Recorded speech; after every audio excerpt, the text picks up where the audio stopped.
Hello, everybody. I'm Sarah Mojola. I am the Associate Director of Vera's Institute of Justice in the New Orleans office, and I'm a proud board member of the Louisiana Fair Housing Action Center.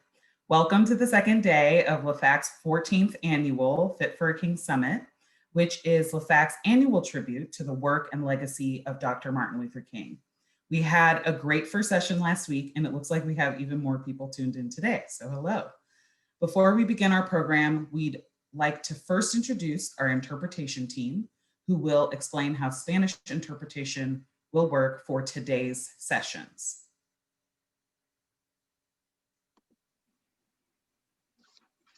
Hola, buenos días todos. Mi nombre es María Luisa, mis pronombres son ella.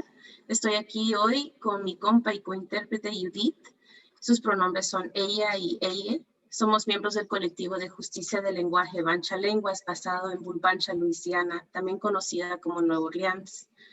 Good morning, everyone. My name is María Luisa. My pronouns are she, her, and I'm joined today by my comrade and co-interpreter Judith, whose pronouns are she and they. We're members of Bancha Lenguas Language Justice Collective based in Bulbancha, Louisiana, also known as New Orleans. Bulbancha es la palabra Choctaw, que significa la tierra donde se hablan muchos lenguajes. Bulbancha is the Choctaw word, which means the land where many languages are spoken. Como trabajadores de justicia del lenguaje, nos esforzamos a crear un espacio para que todos aquí presentes puedan entender y ser entendidos en el idioma en que nos sentimos más poderosos. As language justice workers, we strive to create space for everyone here to understand and be understood in the language in which we feel most powerful. Hoy proveeremos interpretación simultánea del inglés al español y del español al inglés como parte de este esfuerzo por crear espacios multilingües. También estamos acompañados del compañero Anthony, que está proveyendo interpretación simultánea en lenguaje de señas americano. Today we'll be providing interpretation, simultaneous interpretation from English to Spanish and Spanish to English as part of our effort to create multilingual spaces. We're also so glad to be joined today by Anthony, who is going to be providing simultaneous interpretation with American Sign Language. To create this space together, a few things. Please speak at a slow and steady pace. If you're talking too fast, you'll see us make this hand signal, which means to slow down. Please speak loudly and clearly. We'll make this hand signal if you're speaking too softly. Keep an eye on the chat in case we send a message to slow down or to speak up. Please, if you can, keep your mic on mute when you're not speaking. And if you had headphones, please use them. And one speaker at a time. Interpreters can only interpret one voice at a time. We don't want to ever be in the position of having to decide which voice to privilege over the other. Para crear este espacio juntos, algunas cositas. Por favor, hable un paso lento y constante. Si están hablando muy rápido, nos verán hacer esta señal de manos para ir más despacio. Perdón. Hablen en voz alta y clara. Haremos esta señal con la mano si no podemos escucharte. Échele un ojo al chat por si enviamos un mensaje para ir más lentamente o hablar más alto, en voz más alto. Mantén su micrófono en silencio si pueden, y si no están hablando, y si tiene audífonos con el micrófono, por favor, utilízalos. Y por favor, una persona a la vez. Los intérpretes solamente podemos interpretar una voz a la vez y nunca queremos estar en la posición de tener que decidir cuál voz privilegiar sobre otra. You will be able to access the interpretation platform in just a few moments after these instructions. Podrás acceder a la plataforma de interpretación en unos momentos después de estas instrucciones. If you're using a computer, you will see a globe icon at the bottom of your screen with the word interpretation. Click on it and select the channel with the language of your choice, English or Spanish. Si estás usando una computadora, van a ver un icono de globo al pie de su pantalla con la palabra interpretación. Haz clic sobre él y selecciona el canal de su lenguaje preferido, inglés o español. For a smartphone or tablet, look for 3 dots that read more. Click on that to make your selection. Para teléfono inteligente o tableta, busca 3 puntos que lean más. Haz clic para hacer su selección. And when making your selection, you will see an option to mute original audio to hear only the voice of the interpreter. To hear the original audio, you may leave it unmuted, and you can change your selection at any time. Cuando hagan su selección, verán una opción para silenciar audio original, para escuchar solo la voz de la intérprete. Si deseas escuchar el audio original, puedes quitarlo de modo en silencio y pueden cambiar su selección en cualquier momento. We appreciate your commitment to creating a multilingual space. Agradecemos el compromiso en crear un espacio multilingüe.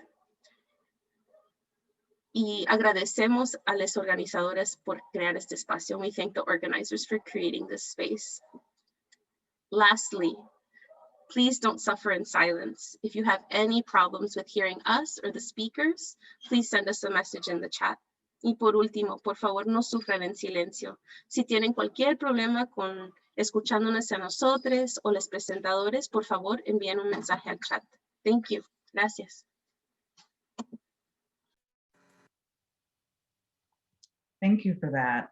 And welcome again, everyone. We would like to take a moment to acknowledge that anytime we talk about housing, we're also talking about land. While we are virtual this year, the land that we occupy is Indigenous land. I'm coming from where what we call New Orleans now, but once was known as Bulbancha, a place of many tongues, and home to the Chitimacha, Atacuba Ishak, Homa, and Choctaw tribes, among many others whose names and languages we no longer know. Our program today will examine displacement and policing, and we can't do so without acknowledging the history, the genocidal displacement that Indigenous communities have been subjected to for generations on this land. We cannot do so without acknowledging that Black Africans were stolen from their homeland, enslaved here, and forced to work this land of which they were later dispossessed. Moreover, we recognize that this displacement is ongoing and that Indigenous communities, Black communities, and communities of color today face housing injustice in urban and rural communities across the country, as well as land loss due to climate change. We also recognize that these communities are disproportionately targeted by the criminal justice system and demographic most likely to be killed by law enforcement. We have just finished up a very challenging year, and our communities are devastated by the loss of our loved ones and neighbors due to COVID-19, by the deaths of George Floyd and Breonna Taylor and so many others, by the escalating threats of white supremacist violence. We've also seen desperation grow as policymakers' inability to prioritize health and safety has put more than 30 million people at risk of eviction. And despite all this, our communities have continued to stand strong, to protect each other, to provide mutual aid, and to keep fighting for justice. We're inspired by them, and we're honored to highlight their work throughout our summit this year. Fit for a King 2021 is happening over 3 days. Last week, speakers explored environmental racism, and today we'll begin with a panel, Targeted Policing, Gentrification, and Housing Injustice. We will then hear a performance by award-winning poet, Shakandria Icon Sibley. We will then present LAFAC's annual Fair Housing Hero Award. And then at the end of the day, we will end with a keynote address by activist and organizer Shamika Parrish-Wright. The last day of our summit, next Thursday, January 28th, speakers will explore the eviction crisis and how you can take action to keep our neighbors safe and in their homes. We're excited to announce that our keynote speaker for day 3 will be Carol Fife, founding member of Moms for Housing and council member for Oakland's District 3. You can see the full agenda at fitforaking.org. If you missed last week's program or aren't able to tune in for any other part of the program, recordings will be available there too, fitforaking.org. As for our housekeeping items, please make sure to fill out your evaluations today. We use this feedback to improve the event every year. We will share a link to the evaluation at the end of the day. And if you have to log out before the end of the program, you'll see the evaluation pop up immediately when you log out. If you have any questions for the speakers, please use the Q&A function at the bottom of your Zoom screen. And if you have technical questions about Zoom or LaFac's work throughout the day, you can reach us by email at info@fairhousing.org or chat LaFac staff. There's a person named LaFac staff in the chat. I would also like to share a little bit about the Louisiana Fair Housing Action Center for those who are new to our work. Our mission is to eradicate housing discrimination throughout the state of Louisiana. We know that housing discrimination leads to segregation and that neighborhoods and communities are not treated fairly.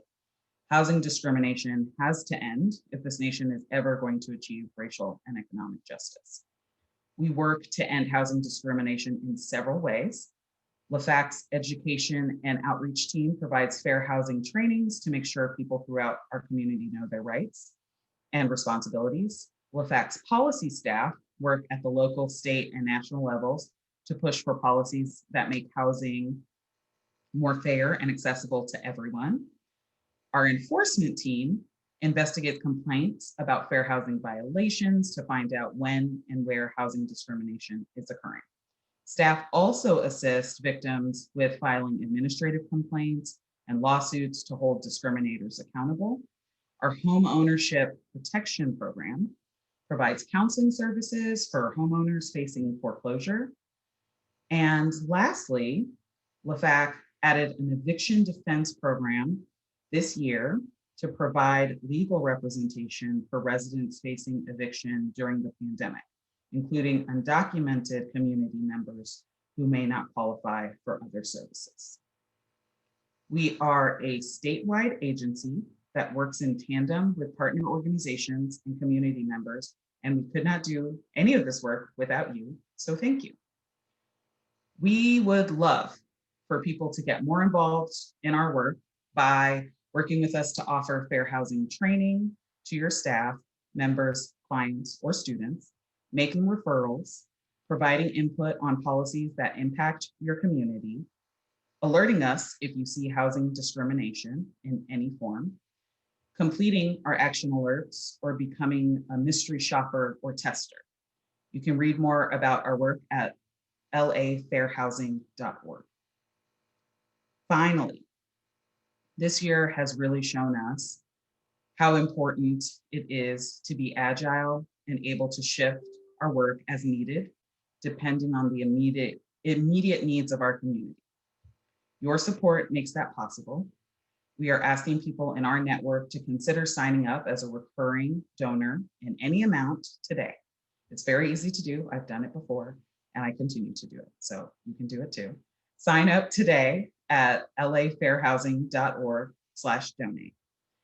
And now I would like to introduce my friend, Rosa Gomez Heron, who is a member of LaFac's board of directors, like me, a fierce, fierce advocate, and director of innovation and strategic partnerships at Operation Restoration. And she'll be moderating our first panel. Thank you so much. Hello, thank you, Sarah, for the introduction. I'm here as a moderator for this session today. I'm also representing Operation Restoration, a local organization that supports women and girls impacted by incarceration to recognize their full potential, restore their lives, and discover new possibilities. Our panelists will introduce themselves, but I will just do a quick introduction of each of them. Today we have my dear friend, Wendy Cooper, the founder and executive director of Transcending Women here in New Orleans. The other panelist is Mr. Bennett Capers, professor of law and director of Center on Race, Law, and Justice at Fordham University. And our third panelist is Chancellor Al Mansour, executive director of the Housing Rights Center. So without further ado, I will ask each panelist to introduce themselves. Wendy, will you go first, please? Thank you, Rosa. So my name is Wendy Cooper. I am a woman of trans experience. I am a native of New Orleans, Louisiana. I am the founder and executive director of Transcending Women. And so the mission of Transcending Women is to provide a safe space to support and empower all women, transgender, gender non-conforming, cis women across the spectrum, with the goals of equipping them with tools and community that will position them to thrive and bring balance to systems that traditionally disempower us. Also, transcending woman is created, right, to ensure that services and programs for these women are inclusive in theory and practice, centering the experience of these women by providing resources and opportunities that meet them where they are without judgment, restrictions, or discrimination, since these services are lacking across our country. Also, I am the founder of the Cans Can Stand campaign, and basically this is a campaign that is under the discretion of Operation Restoration. This campaign was created to liberate individuals who was affected by Louisiana crime against nature statute. And this is a law that was written in 1805, and this law was used to, or it was filed to disproportionately target LGBTQ members, low income women, uh, et cetera, et cetera. Over the years, with the Cans Can Stand campaign, I have did work on starting symposiums, right? I had a symposium at Tulane University. And so this symposium was broken down into two panels. The first panel was for people who advocated, right? Trying to get this horrific law repealed. Unfortunately, the statute itself is still on the record. And also the second part of the panel was basically talking about, it was people who were affected by the crime against nature statute, like myself and other trans women who live in the city of New Orleans. And so the purpose of this campaign is to make sure that this law is eradicated from the books in the state of Louisiana. Thank you, Wendy, for the introduction. Bennett Capers, can you go next, please? Sure. So I'm so honored to be part of this program. I'm honored to be here with my co-panelist. My name is Bennett Capers. I'm a professor of law at Fordham Law School in New York City. I'm also the director of the Center on Race, Law, and Justice at the law school. And basically, I teach and write in the area of criminal justice. In addition, I've done things like been a commissioner on the New York City Civilian Complaint Review Board. I'll say up front that housing is not my area of expertise. But again, I write and research a lot in the area of crime and race, and have written about how policing reinforces segregation. So thanks for inviting me. Thank you. Chancellor, can you go next, please?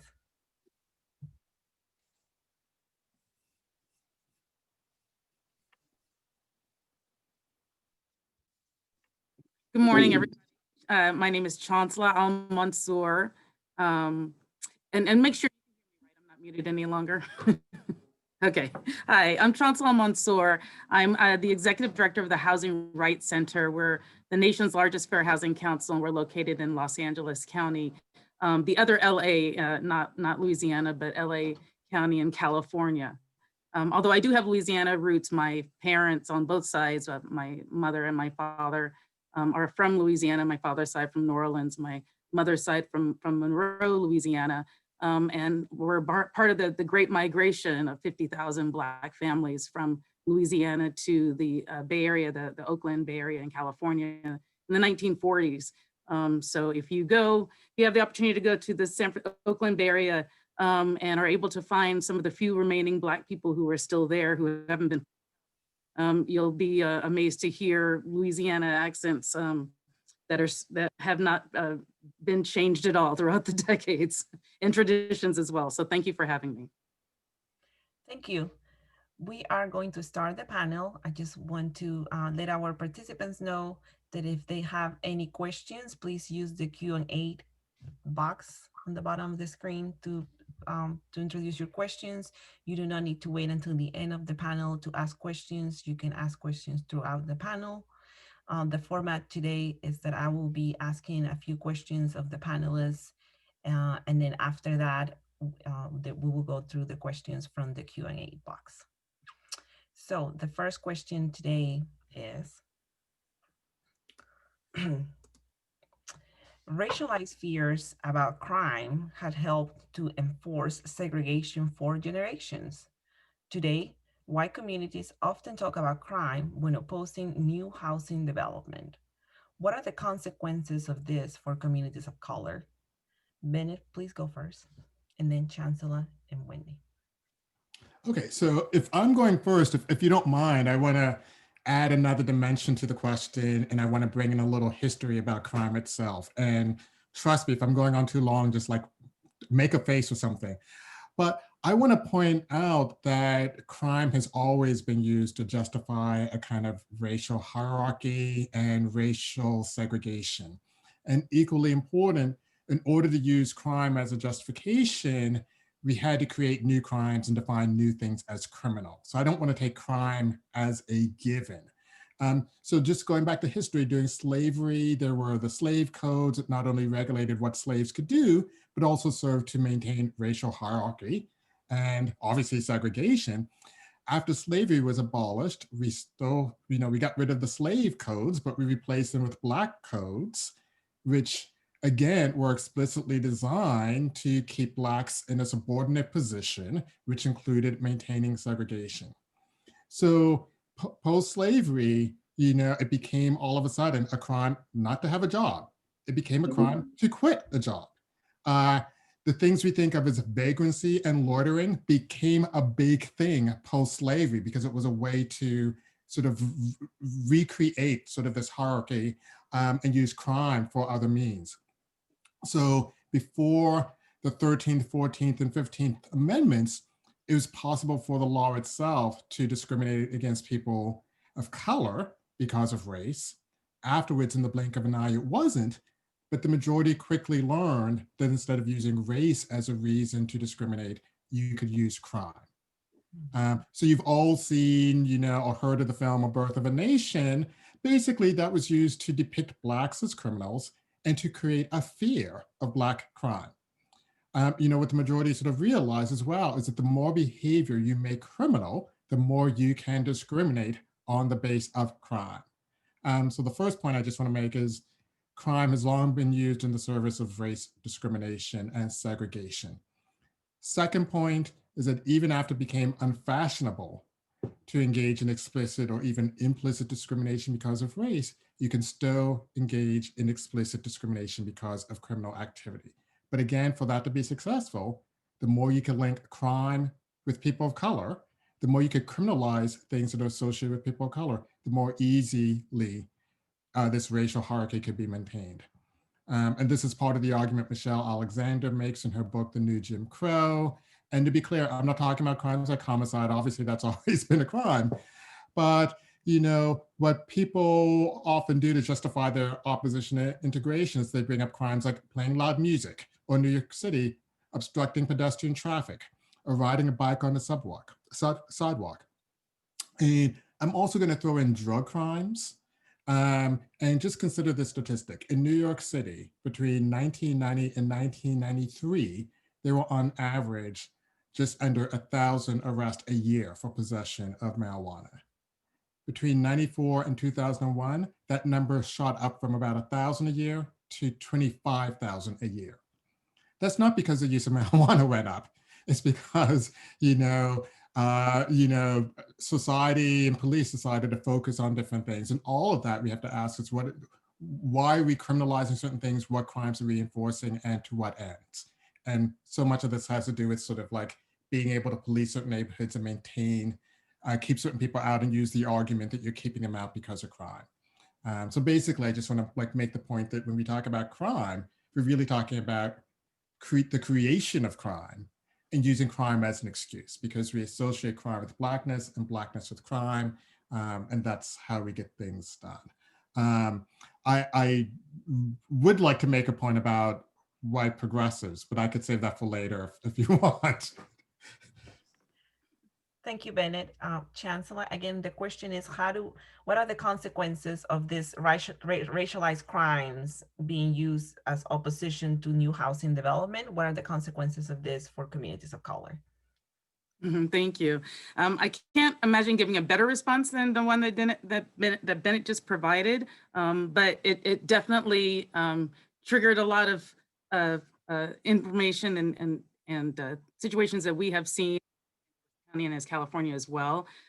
Just to add to the list of the reasons that lead to the criminalization in terms of the activities, especially of Black and Brown people, debt and just being poor also has been further criminalized in Los Angeles County. One of our #1 issues, at least before COVID-19. Now COVID-19, as you've all heard, is LA County's biggest issue with 1 in 3 people testing positive. But is this the state of people experiencing homelessness, especially Black people experiencing homelessness. Black people in LA County right now, we're not that, our population isn't that high. We're only about 7% of the county, but we're over 40% of the homelessness, of the population experiencing homelessness in LA County. So, and just being in the state of not having housing has been criminalized. So for example, not even jaywalking, but crossing when the do not walk sign has started to flash. They found that more people of color, especially Black men and women, especially in downtown Los Angeles, get tickets for just stepping off the curb on that do not walk sign, whereas people who are professionally dressed and so forth in City Hall, like jaywalk all the time, almost never get stopped and so forth, which leads to the accumulation of more debt, because then people have these fines, these outstanding fines and fees and penalties that are unpaid that are associated with, for example, if you're living in your car and you have that car that's parked and so forth, and so it accumulates parking tickets and that type of thing, and that leads to the impounding. And then of course, the criminalization of being fed on the street. I'm sorry, I'm being reminded to slow down, of being, the criminalization of feeding people in public spaces, of sleeping in public spaces, and all of those things of just trying to live without housing leads to the criminalization. And again, because Black and Brown people are disproportionately represented in our percentage of people experiencing homelessness, then just not having housing has led to the criminalization and led to the further discrimination of people of color. I could also go into some of the more progressive policies as well, but and a little bit further, I'm going to talk about other ways in which, in general, public nuisance laws and crime-free housing policies have been used, especially in newer developments or in the suburbs of Los Angeles County, to try to prevent Black and Brown people from getting housing or from being housed in those areas. In terms of the gentrification in Los Angeles, we see both. We see these really overly stringent crime-free housing policies and over-policing in Black and Brown communities in South Los Angeles that are leading to the evictions of individuals and families, but we're also seeing in the suburbs as well, where Black and Brown people try to move to find more affordable housing. I'm talking about Antelope Valley of North Los Angeles in the east, in Riverside County, San Bernardino counties as well, where these cities have imposed and these new housing developments, these crime-free housing policies to try to prevent Black and Brown people from moving there as well, and to force landlords, if they don't want to evict them, to force them to evict these persons. But I can go further. Thank you. Thank you, Chancellor. Wendy?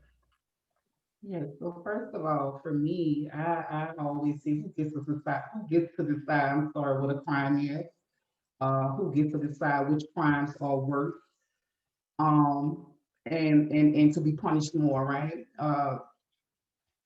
Who decided that you can get 100 times worth of a penalty for possessing a crack versus powder cocaine? Who got to decide, right, that sex workers performing oral or anal sex will face more prison time than sex workers performing vaginal sex? And then who decides which laws are going to be enforced against which people? Like David Vitter, right?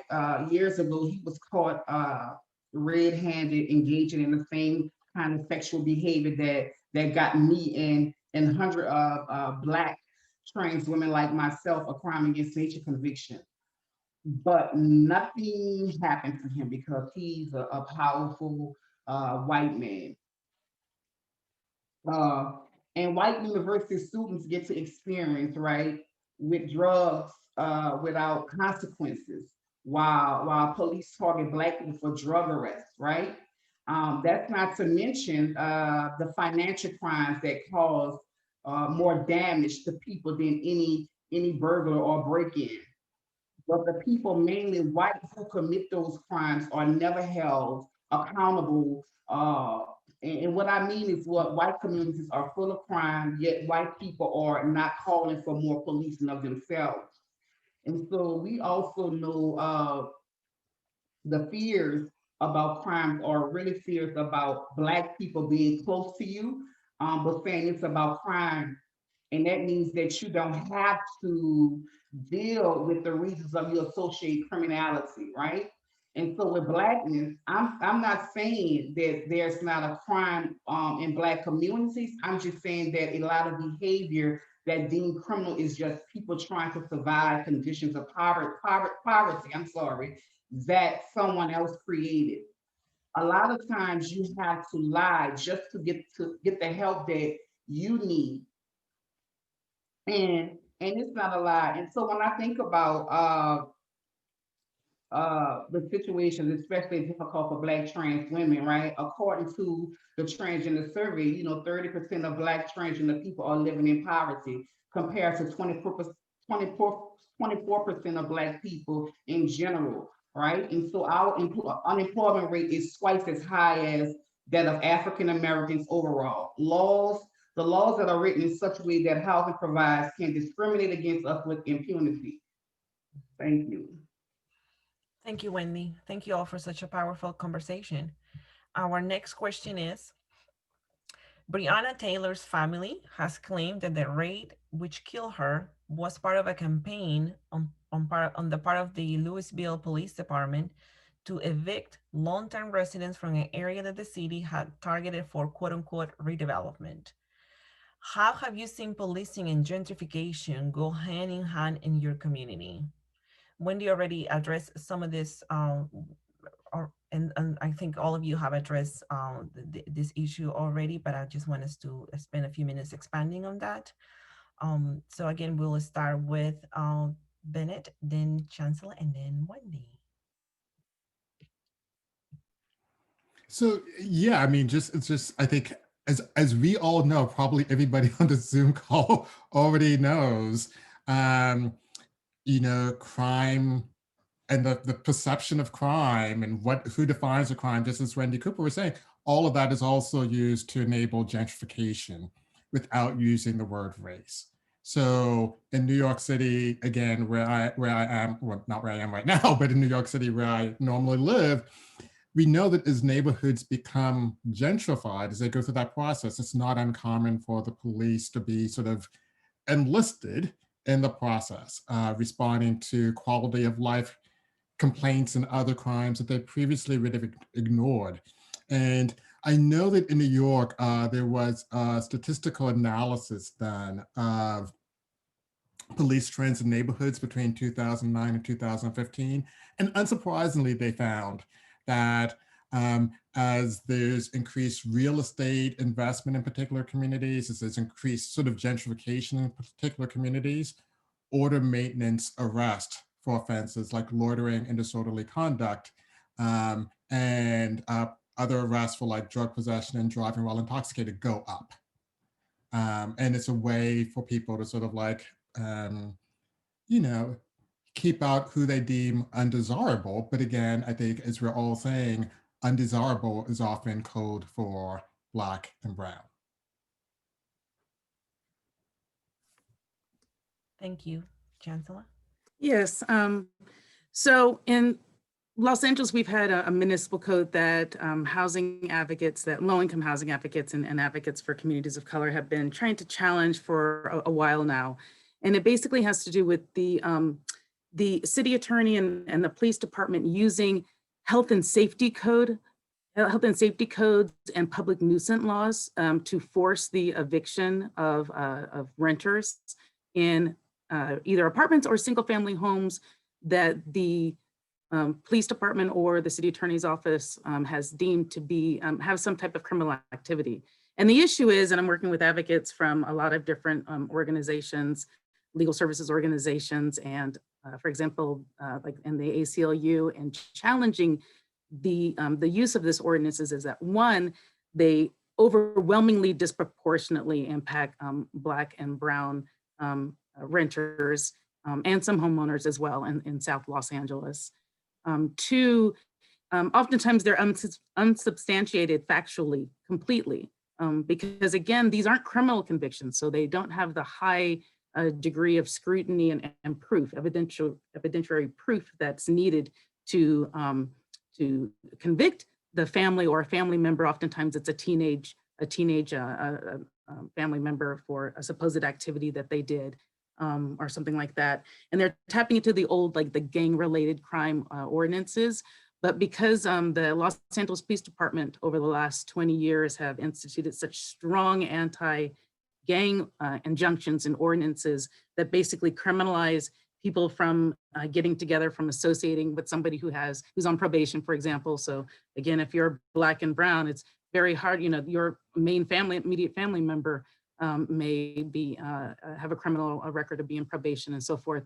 So it's very easy to get targeted and to further be criminalized and to seek further criminal penalties or civil penalties just because you had a criminal record and just because of the people that you associate with or the people that you have to have housing with.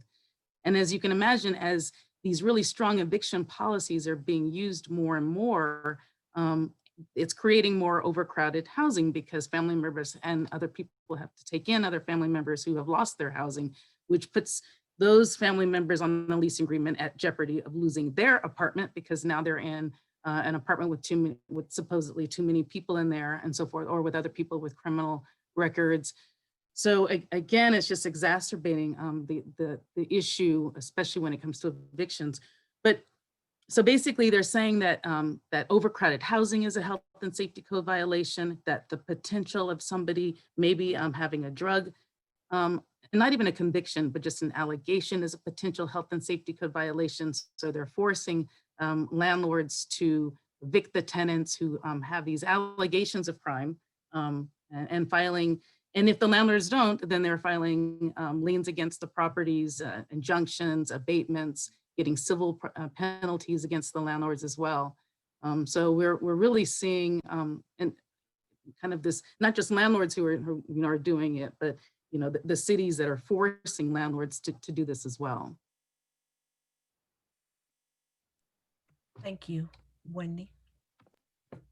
So for me, I want to see more better businesses and services in our community. In a sense that, gentrification may not be bad, right? And so it's just that if prices people out our living in communities where they grew up at, right? For example, I'm from the St. Thomas House Development, right? And so this was a housing development that was located in New Orleans, Louisiana. And one of the things when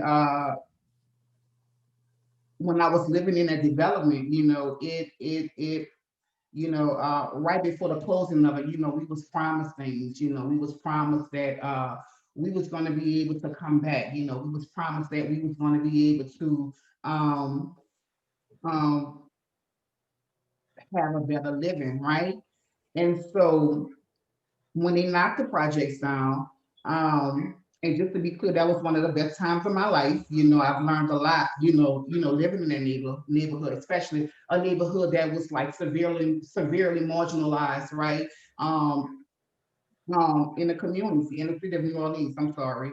And so, when we was promised that, we was able to come back and be able to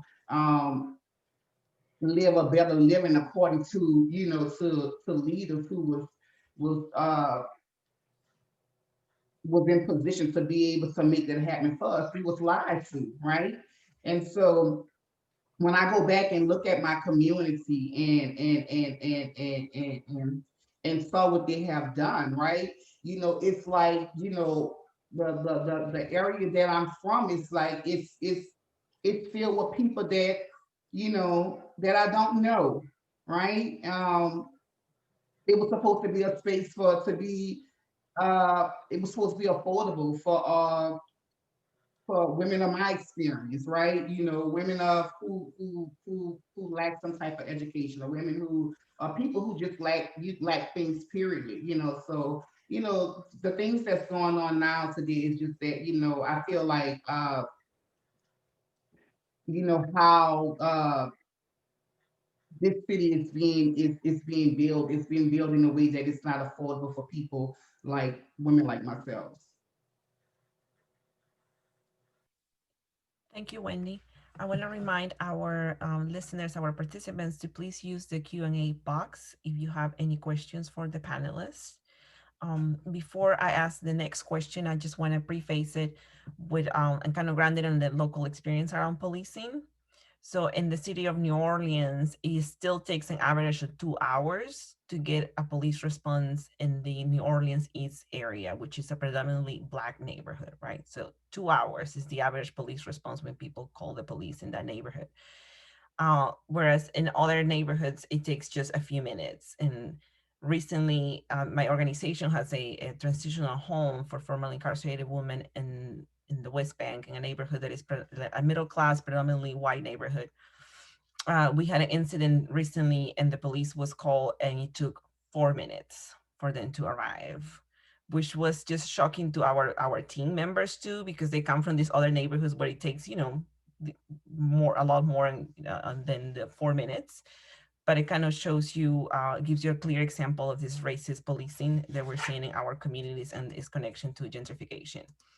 So the next question is, what strategies have fair housing advocates used to fight racist policing and the criminalization of communities of color?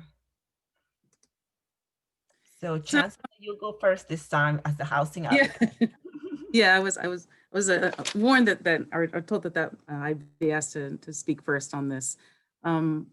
So as I said earlier, these crime-free housing policies, there are over 1,000 cities throughout the country that have implemented these crime-free housing policies to force the evictions or not renting to prospective tenants who have criminal records or a suspicion of a criminal record, or even where they've been touched by the law or associated with somebody with law. So the city of Hesperia, for example, in Riverside County passed such an ordinance that required mandatory eviction of tenants with criminal arrest records and who violated laws or who had drug arrest laws as well. So several civil rights groups got together. They filed a major lawsuit against the city of Hesperia, and they settled in 2018 for about $500,000. And basically, the city of Hesperia had to retract its crime-free housing policy, removing these mandatory prospective tenant screenings and removing the mandatory use of crime-free lease addendums and that type of thing as well. So definitely filing lawsuits help. Also, and I understand that, California, we're in a little bit of a different situation than Los Angeles, than Louisiana when it comes to recognizing the civil rights of all persons, but it is illegal in the state of California to discriminate against somebody on the basis especially because of being transgender, of being in the LGBTQIA community as well. So passing laws to make it illegal to discriminate against persons, it definitely helps to have those kind of things as well. And then the third thing that I'd say that has worked is that just coming together, having advocates meet, civil rights advocates, legal services advocates, fair housing advocates, advocates and allies of all the different organizations of the communities that we serve, to share our stories, to strategize about what we're facing, to get media attention as well on those stories of some horrific situations where people have lost their housing when they really shouldn't have, when there was no proof whatsoever of any criminal activity of anybody in the household. But really kind of getting together and sharing those and litigating truthfully. Thank you, Chancellor. Bennett, anything you'd like to add? Um, again, I'm going to defer to Chancellor. She's the expert on this, but I'm assuming Chancellor might even sort of join me in sort of saying like, I'm saying this as somebody who practices law, who teaches at a law school. Like, sometimes you also just need to work on getting buy-in from the majority community because I see it in so many other areas. You win lawsuits, and there's still this backlash because everybody else is like, well, they shouldn't have won. This is absurd. So, I think part of the strategy, in addition to litigation, has to be sort of, the old-fashioned idea of changing the hearts and minds of people. Unfortunately. Thank you, Wendy. Yeah, one of the strategies for me is just allow us to buy our own housing, right? So we don't have to beg, different developers to let us into their new buildings. We can invest in our own communities, like buying up property and using it in the way that we want to. You know, um, Owning property is powerful, right? And so I have two friends, Mariah Moore and Melanie Cole Sherry, right? They are showing that over at the House of Tulip that they are purchasing properties to provide permanent houses for transgender and gender nonconforming people, right? And so these are two Black trans women that are creating this kind of safe space and safer housing that they wish they had when they was younger, right? And so we don't have to beg people in power for fair housing or just being free from police. We can build the power to provide fair housing for ourselves, and if they're enforcing the law they supposedly care so much about, us as people, then police will respect that and let people live in peace. Thank you, Wendy. That was very powerful. So we have heard about the strategies to change the system from between, and then the strategies to operate outside the system and create spaces for communities without even having to deal with the systemic issues, or like dealing with them in a different way, like by creating and recreating how we see housing. So the last question for the panel is, when communities of color, well, communities in general, I would say, when communities call for defunding the police, they talk about what we need instead, like mental health services, social services, addiction treatment. What do communities need to achieve real housing justice in this conversation? And so, Bennett, yeah, go ahead, and then I feel like I'm going first most of the time, but I saw you unmute yourself, so he's volunteering. Go for it. The only thing I'm going to say is, obviously, and this might go back to the last point I made about convincing people how important basic things are. So it's very easy to say like, oh, there's a lot of crime in that neighborhood and think it's because of race. It's like, no, if those same people had the housing you have, the educational school system you have, the jobs you have, they would have the same level of as little crime as you have. So part of the job is sort of convincing people, like, you give people better housing, you actually reduce crime. It's all of these things are connected, and that's part of the abolitionist argument and the defunding argument. You defund the police and replace it and invest it in other things, and everybody benefits. Thank you, Wendy. Will you go next, and then Chancellor, and then we will take some questions from the participants. Yeah, so I know I just talked about owning property, and I do think that it's a concrete step along the right path. But I think a crucial step in achieving real housing justice is just imagining what we would have to do to make it so it wasn't even a question, right? That people would have a safe place to live. Who made up, like, I feel like you always question me, like, who made up these systems where, people have to individually pay rent or mortgage for a proof over there just to have a roof, right? Over their heads. Um, and when I think about even during the biblical times, right? Like during the biblical times, like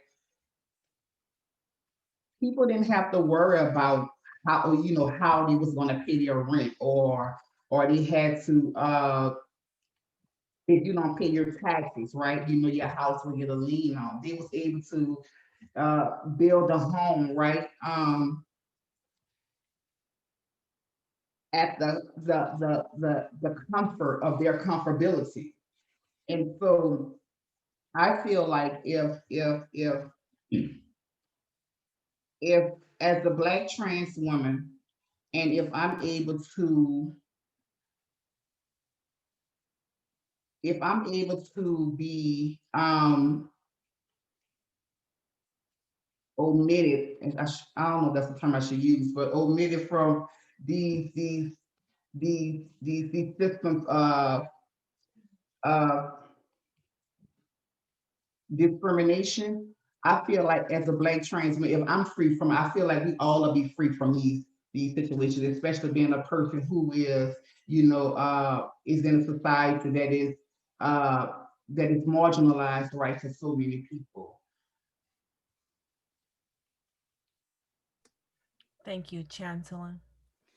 Yeah, so yeah, defunding the police. So, you know, Los Angeles has a fairly large police budget. It's a $1.8 billion a year for its police budget. So it got a lot of news and press when the LA City Council and the mayor passed the law to not defund the police, but to reduce the budget by $150 million, because that number is a huge amount, but that's less than 10% of the total police budget, which was increased tremendously in the last 20 years, and mostly going towards overtime and so forth for certain police officers who are pretty high ranking, have high salaries because of other freezes that have happening, hiring freezes that have occurred in the last 10 years. So basically to pay these higher salaries, and because of the strong union and the of the police department, it kind of created this really high police budget. So there's not a defunding of the police, just to kind of talk about what defunding the police really means. It really is just rechanneling some of the financial resources that had been given to the police department into other very valuable resources to help keep people housed in Los Angeles, in addition to other things as well. So housing advocates got together, and they came together with a very direct plan in terms of how the money could be used for affordable housing development, to decriminalize homelessness issues and so forth, and other ways as well, to for mental health services and response teams, instead of having the police come firsthand, just as we saw what happened with the killing of the Black father in Ohio, I believe, by the police officer who was called to respond to a medical emergency. So having those things in place is what we're talking about, not necessarily 100% defunding the police, but rechanneling money that shouldn't have gone to police departments, and things that they shouldn't have been doing to begin with, and that we all know that they shouldn't have, the police department should not have been doing it. As Bennett said at the very beginning, I mean, much of our modern day policing was very reactionary against Black people and against Black communities to keep them impressed, and really to protect, as a lot of these laws were really done to protect the white woman as well throughout history. And so, that's what we, at least in Los Angeles, are really hoping, that to rechannel some of this money into programs to help keep Black and brown people housed is what we're looking for in terms of defunding the police. Thank you to all our panelists. We only have a few minutes left, and we have a few questions from the participants. So I'm gonna choose 2 questions to kind of wrap us up in a more positive note, or to keep us in this reimagining kind of mindset. So one question is, what alternatives do you think could be in place to address issues in Black neighborhoods that don't involve calling the police? And then the next question, which we will wrap up with Bennett's statement that he mentioned at the beginning. Some people are asking for him to make the statement about white progressive, so we can close with that one. But first, what are your recommendations for alternatives to calling the police in Black neighborhoods? So I just feel like they just need more community leaders that more organizations need to be placed in a lot of communities that are marginalized, because sometimes too, like I noticed that uh, a lot of agencies, or to me, it's like entrenched into these institutions, right? And so they're in spaces that, you know, that are far from communities that desperately needs help, you know. So I feel like we need to have more organizations that is for community and community. Thank you, Whitney. Anybody else?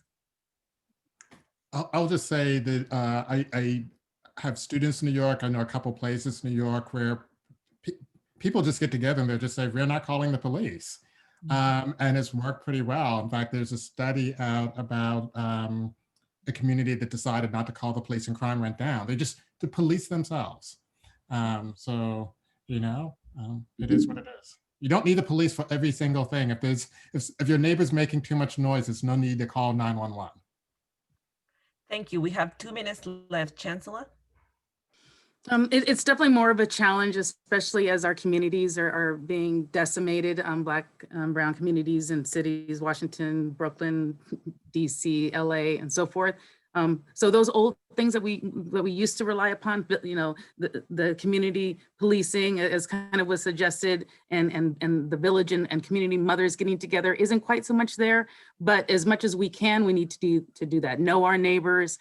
You know, try to do that community building as well, because as Bennett said earlier, if we see people as people first and not so much as just that person I don't know as well, and really think of our family again, really think of us as brother and sisters. You know, going back to you know to those old school familial relationships that we had. That's what we need to reinforce, is thinking of ourselves more as family, even if we don't see each other as immediate family members.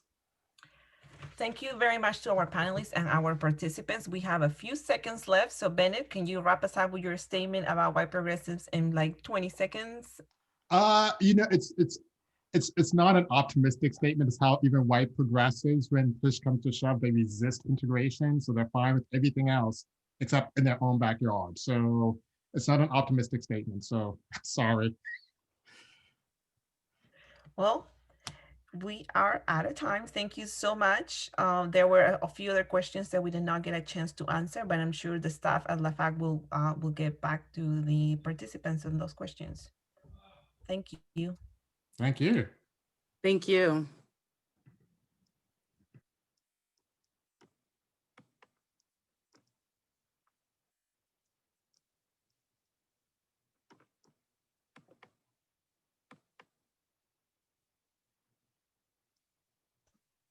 Hello, everyone. This is Kashana Hill, Executive Director at the Louisiana Fair Housing Action Center.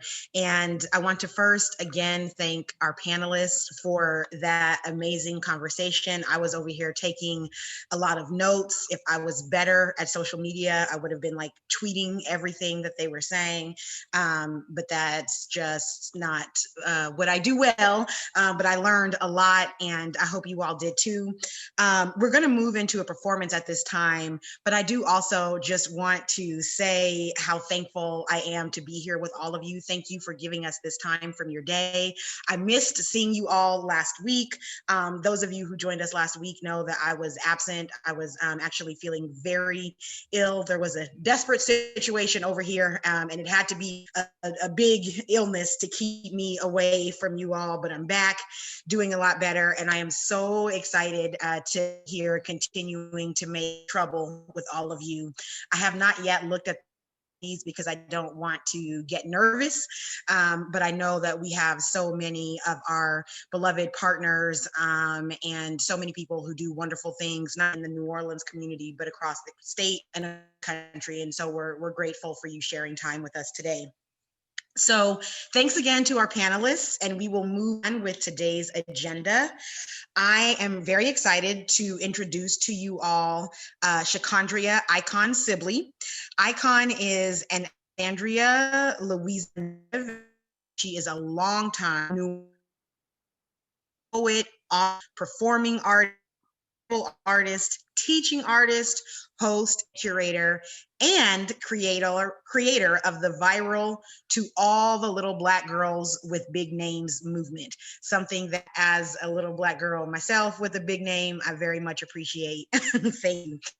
Icon is a multiple time national poetry slam champion and performer. She travels the country and has made many television and stage appearances, including on TV One's Verses and Flow and at the main stage at the Essence Music Festival. Her work has been featured on countless outlets, including Huffington Post, Teen Vogue, InStyle, ET, and BBC World Radio.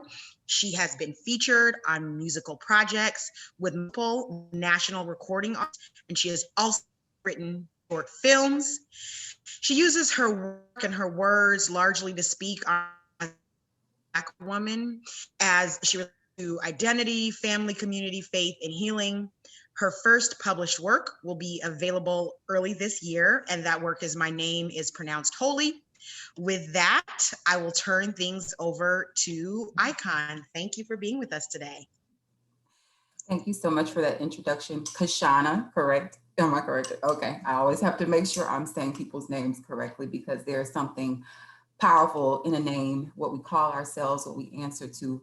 Again, my name is Shakandria Seiss Sibley, affectionately known as Icon. And I'm so grateful to be here today to hopefully offer a creative perspective, and also because I believe strongly, as we saw yesterday, that poets have the ability to speak life into situations, just as we have pastors and we have, other great speakers and orators. I feel previously a lot of my work was strongly political and somewhat, I won't say aggressive, and there's times and needs for that.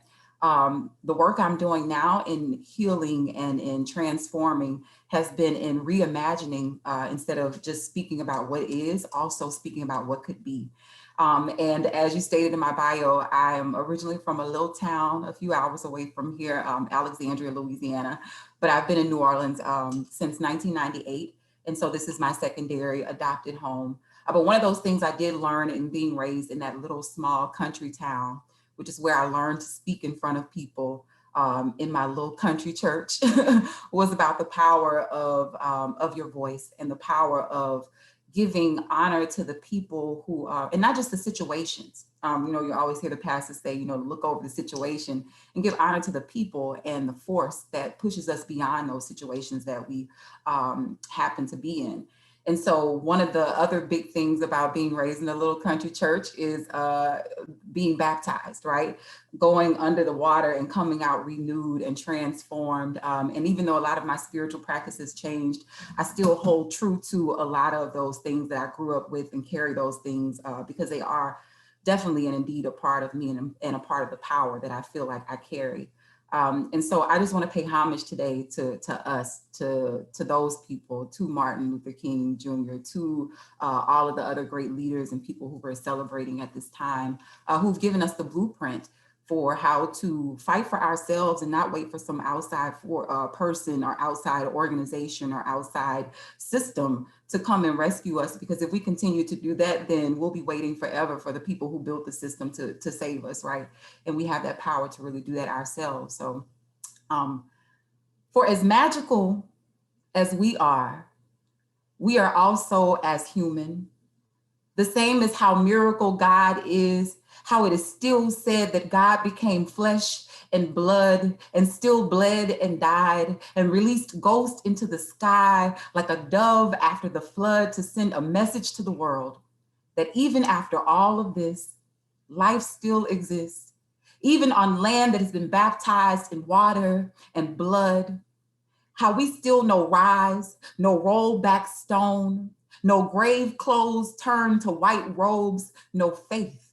How our faith has taught us to walk on water across both ocean and swamp, taught us to make empty shell of both body and grave, proving that somehow we are both bigger than both of them, bigger than anything that tries to drown us or shake us off of our foundation, because we know that freedom is somewhere on the other side of struggle, even if breath is not.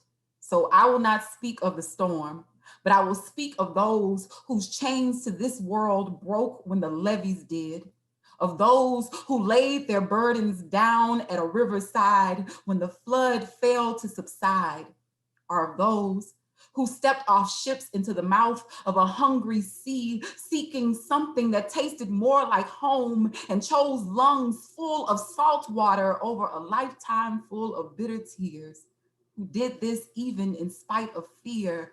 I will speak of those who lost what seemed like everything, but still found something in the residue worth holding on to, even if it was just a memory. How they scraped up those memories and made more, took the scraps and made meals, made tradition, made an entire existence out of everything the devil tried to steal and steal.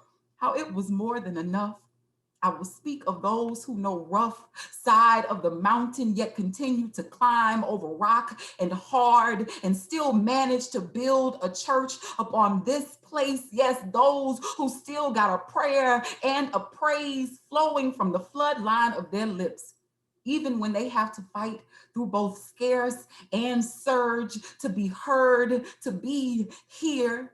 Yes, I will speak of those who know hell and high water, who know below sea level, who also know heaven, who also know holy, know hollow and hallowed be thy name, no gutted out frame and filled up spirit, no fall down and get back up again and rise and rise and rise and rinse and repeat, no left out to dry, but still know how to come up for air.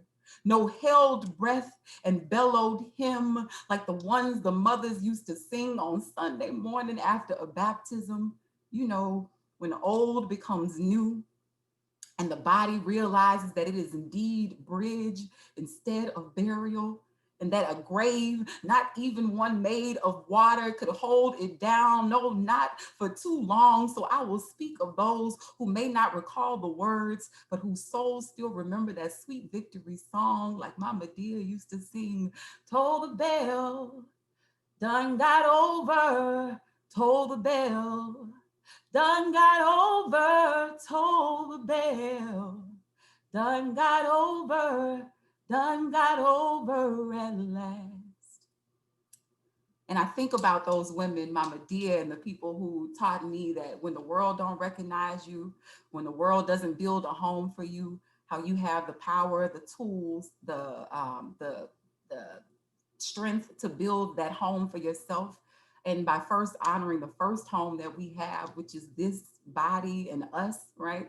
And I watched how they took nothing and made a whole lot of something out of everything that was taken from them, or what, you know, as I stated before, what was attempted to be stolen, and made meals and made homes and made community out of it. And I watched Mama Dear. Take a few cups of cornmeal, a couple of eggs, a half a gallon of milk, and she would feed her entire family. I watched both my grandmothers take the bitterness of divorce and turn it into some of the sweetest homemade cakes you have ever tasted. I watched my own mother take an unplanned teenage pregnancy and years of ridicule and turn it into over 30 years of marriage, a career in education, and an award-winning poet for a daughter.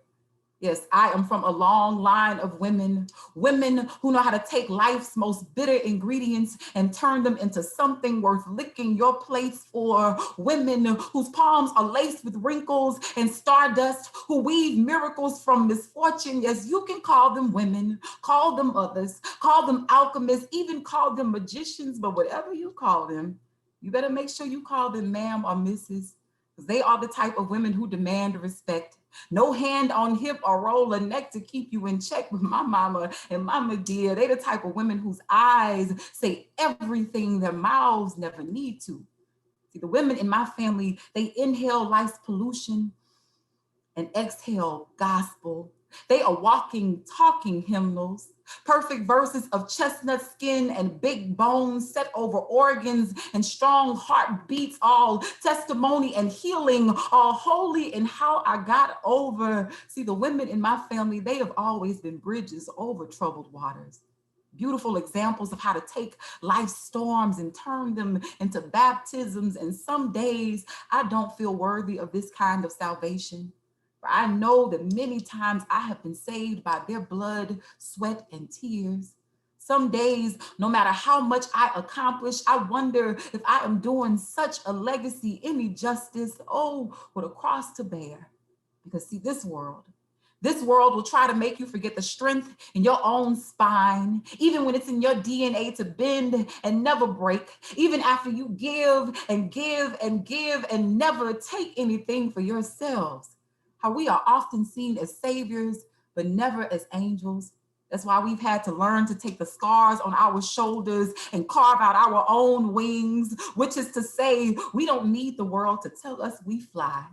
Although it would be a nice gesture, well-deserved recognition, but thankfully, our mamas and Medias, they taught us how to be our own tambourines, which is to say, they taught us how to shake the devil off our backs and Holy Ghost dance all over his neck. See, their ancestors taught them that.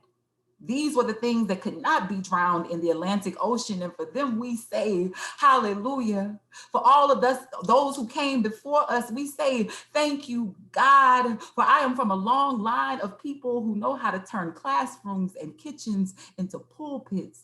The type of people who have taught me that when your life becomes a sermon that no one else wants to hear, sometimes you got to be your own. Amen. Amen.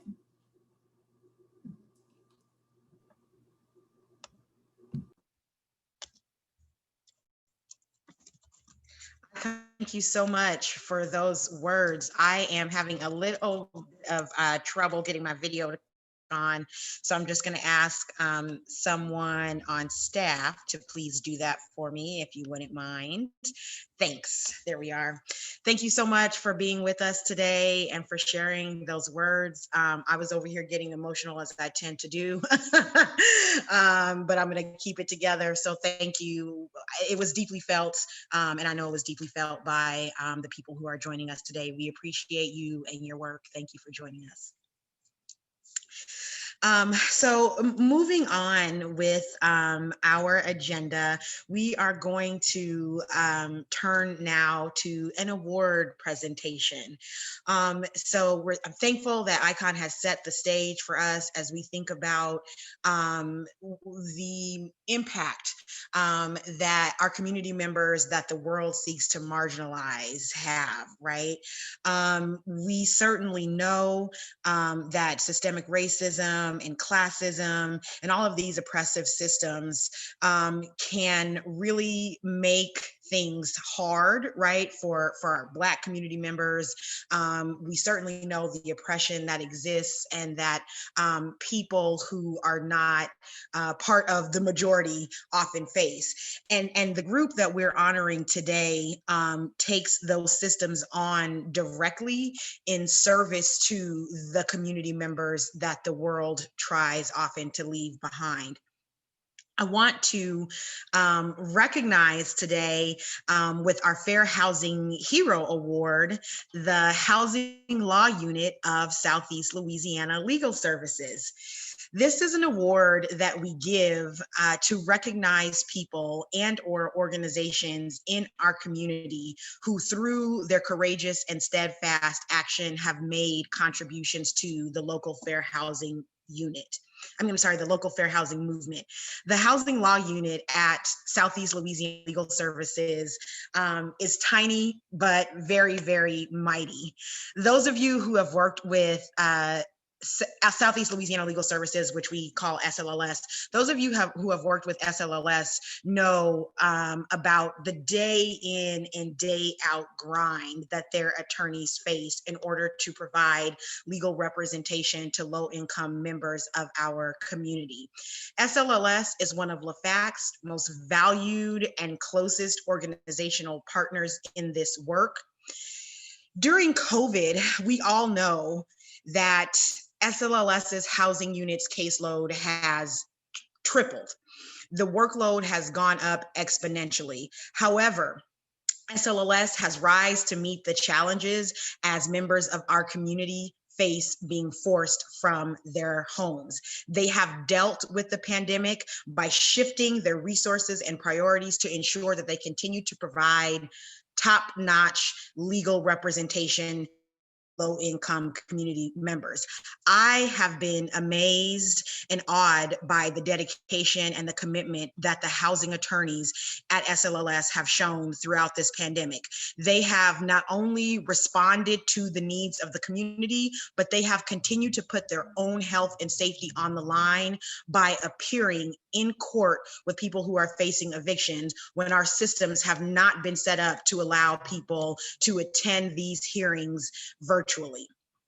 We know that eviction is a racial justice and a fair housing issue, and we are so thankful for the work that the Southeast Louisiana Legal Services Housing Law Unit has done in the face of the COVID-19 pandemic. So with that, I would like to ask Amanda Golub, who is the Housing Law Unit's managing attorney, to accept the award on behalf of the Housing Law Unit and to share a few words. Amanda? Thank you so much, Kashana. I'm so thankful to the Louisiana Fair Housing Action Center for putting on this conference. I'm looking forward to when we can be in person again. And for y'all, you're always at the forefront of tenants' rights and housing advocacy issues. And it really means so much to our housing unit to receive an award from such a prestigious organization.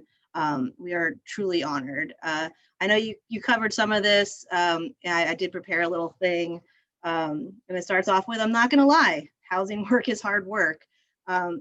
Evictions they move so quickly in Louisiana, and the laws here are for the most part over 150 years old and very landlord friendly. So we as tenant advocates, we're constantly fighting uphill battles, and oftentimes we are the only line of defense between our clients and homelessness.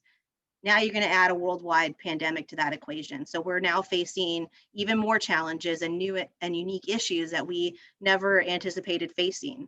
And our team, Hannah, Alexis, Kevin, Chris, Jessica, Christina, Elizabeth, Andy, Zach, Jean, and Pam, we've risen to the challenge. We've fought and we continue to fight tirelessly to protect tenants and to prevent homelessness in a time where being evicted from your home has different consequences. It puts you at a higher risk of contracting COVID. It displaces your family. There's all kinds of studies on the effects of that, but especially you add the COVID layer to it. It is very serious. And as Kashana said, we are going to court in person since the courts reopened at the end of June. And our team didn't think twice about that. It's required for our jobs. We're going to do it. We're going to be there for the tenants. We knew it needed to be done, and we've done it. We've worked hard to advocate for courtroom safety, and we've helped the courts make several changes to the way that people access them to make sure they're as safe as possible, since we are going to be there in person. We've also had a lot of advocacy success. We've taken several writs and appeals to the higher courts to make sure that the courts and the landlords are complying with the laws and to better define the new laws that are being enacted because of COVID, to make sure that with the CDC moratorium on evictions, which Joe Biden just extended through the end of March, and maybe extended further, to make sure that that is being implemented in all the courts and that landlords are following that. So while the eviction moratorium has been extended, this doesn't mean that there isn't work to be done. That rent money is still owed, and we expect a consumer debt crisis to be looming in our future. Landlords are still taking illegal actions to evict tenants by either filing in court for something that they've is totally unrelated to the non-payment of rent issue that they're really there for. They've taken illegal actions such as changing locks on doors, removing tenants' belongings, cutting utilities off, threats, and harassment. And while the future is an uncertain one thing is certain: SLLS's housing unit will be there. We will fight for tenants' rights and to prevent homelessness and to protect people's lives and livelihoods. And on behalf of the housing team, I thank you so much for this honor, and thank you to Fair Housing. We work together with you all the time, and I think we have done so much for the community and will continue to do so. So thank you. Thank you, Amanda. And thanks again to everyone at the Housing Law Unit, and congratulations. We appreciate your work and we look forward to continuing to fight with you all. Thank you. And so now we'll be moving into our keynote address. And I am so honored to have the opportunity to introduce someone who I've only met once virtually, but I already know that she is one of these mighty women that Icon spoke about in her piece. I've been inspired by her and amazed by her in many ways. And I know that you all will be too. And so now I am going to introduce our keynote speaker for today, Ms. Shamika Parrish Wright. Shamika Parrish Wright is a dedicated community organizer, educator, and activist. She currently serves as operations manager for the Bail Project, which is a nonprofit organization designed to disrupt mass incarceration. She is passionate, as you can tell, about fighting daily to end the cash bail system. She has been appointed by the mayor of Louisville as a Louisville Human Relations Commissioner, and she served in that role from 2008 until 2012. Currently, she serves as a board member with organizations including the Homeless Coalition Continuum of Care, the Anne and Carl Braden Memorial Center, Louisville Books to Prisoners, and the Kentucky Alliance Against Racist and Political Repression. She has worked with Kentuckians for the Commonwealth, Kentucky Jobs for Justice, and the Kentucky Alliance Against Racist and Political Repression. The Kentucky Alliance is one of the oldest civil rights organizations in Louisville and Kentucky and has played a pivotal role in the Justice for Breonna Taylor movement. As co-chair, Shamika Parrish Wright and other Black women organizers set up in Justice Square Park, a key site of organizing for the Justice for Breonna Taylor movement. Ms. Parrish Wright lives in Louisville, Kentucky with her husband, James, her 6 children, and her 6 grandchildren. We are so thankful and so excited today to hear from Ms. Shamika Parrish Wright. All right, thank you. What an introduction. I'm excited to be here. Thank you, Kashana Hill. Thank you to everyone that's in attendance. I feel blessed to talk about something that's very near and dear to my heart. What an introduction, but I have 2.5 grandchildren. So 6 children, 2.5 grandchildren. They might be watching and I have to be correct on that. So thank you for that correction. I apologize. As I told you when we met, I'm still in awe of your ability to have raised 6 children. I'm going to be stuck at 1. And I think that awe led to my mistake. So I apologize. No worries at all. I was thinking about how to approach you all and where to start. It's so much going on. I appreciate the amazing panel with Bennett, with Wendy and Chancellor. You all have covered so much ground. And so I wanted to make sure that I wouldn't be repeating too much of what we said. But as we know, in this work, we're working, we have the data, we use the data to change hearts and minds. So we have to hear the different stories that impact us and how this work connects us, not just in Louisiana, not just in Kentucky, but all over our nation. And I always have a world perspective. That's one of my favorite quotes from Dr. Martin Luther King, is we must develop a world perspective. What we do now impacts everyone, and people are watching us whether we realize it or not. So we must make the best strides into getting there together. And that's what I use for Injustice Square, is we get there together. It was a time for us to use our resources to come together, and those of us who were able to support our young people as they do something they've never done before, put their bodies on the line for justice, justice for Breonna Taylor, and justice for too many more. You may see one of my grandchildren running in the background. So that's how we started. It was a group of us that needed to come, and we said our young people are going to die. They came to us and they said to me, Shamika, I will die for this movement. I will die because Breonna Taylor didn't do anything wrong. She didn't deserve what happened to us. But we know even Breonna Taylor's case ties to discrimination when it comes to housing. When we heard about it in the very beginning, we knew something wasn't right by where she lived. So as I start this, I want us to consider all the impacts of discrimination in housing and how it is a very connecting issue across our cities and across our nation. Discrimination is deadly. Discrimination is real. Discrimination is happening somewhere right now. I want to thank the Louisiana Fair Action Center for doing what their name entails, taking action, because affordable and non-discriminatory housing is a human right that's fit for all kings and queens and definitely everyone in between. Those closest to the problems, yes, those directly impacted have to be leaders in the solution. How did I get here? Let me first say I am honored to be chosen to speak on this dear issue, but who you're looking at is someone who had to work hard to navigate the many systems. You're looking at a 44-year-old mother of 6, sometimes 7 if you include my dear husband, and grandmother of 2.5. My generation, my parents' generation, and their parents' generation struggled with homelessness. Statistics would rank me as unstable, chronically homeless, teenage mother, high school dropout, and let's not forget drugs, alcohol, and mental and physical abuse. And on top of all of that, I am Black. But who am I?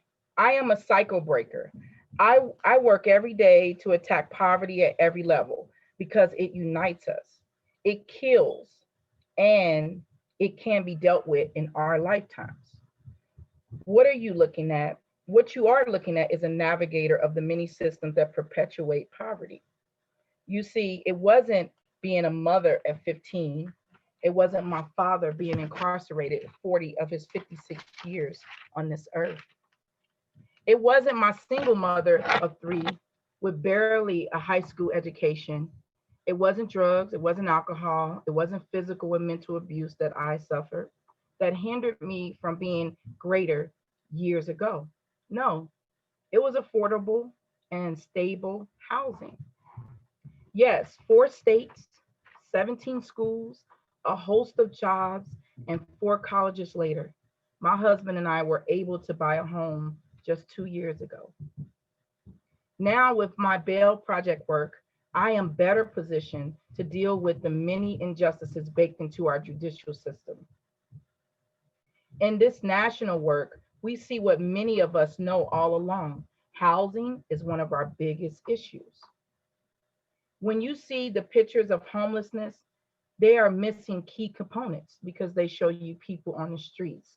They show you people going into buildings. There is no way to properly attack poverty, racism, and all of our other isms without addressing housing rights and injustice that stems from over-policing, from gentrification, yes, ongoing discrimination that happens every day. For example, just this week, I paid for my brother who just served 10 years in prison. I had to pay for him to move into a hotel in Lexington, Kentucky. My brother's offense was related to sexual charges, and he was renting a room from a woman who is directly impacted by incarceration, and her sole mission is to provide housing to men that are justice involved. Well, there were police officers who didn't feel that people like my brother and other folks deserved to live in the house they were living in.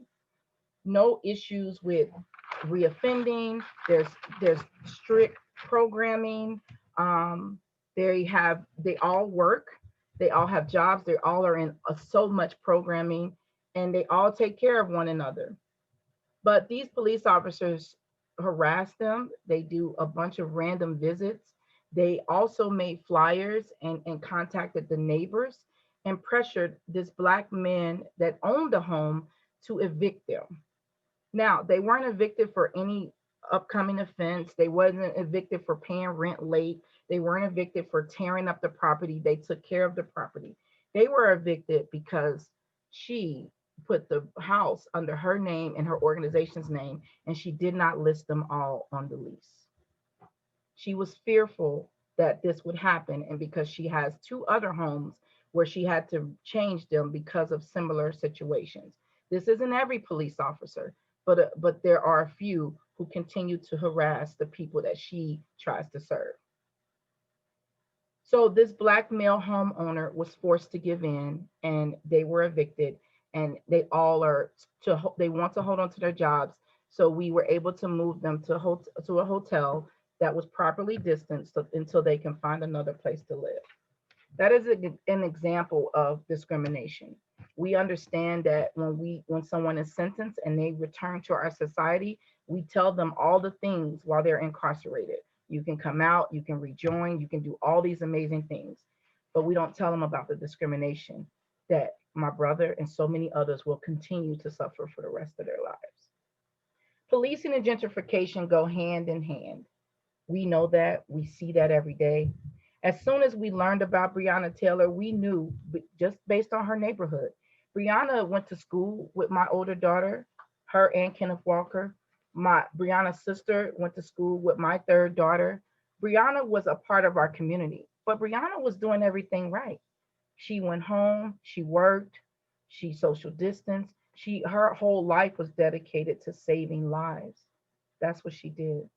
And her life was taken by those who once she worked for and who were sworn to protect and serve. But we know in different communities, protect and serve looks different.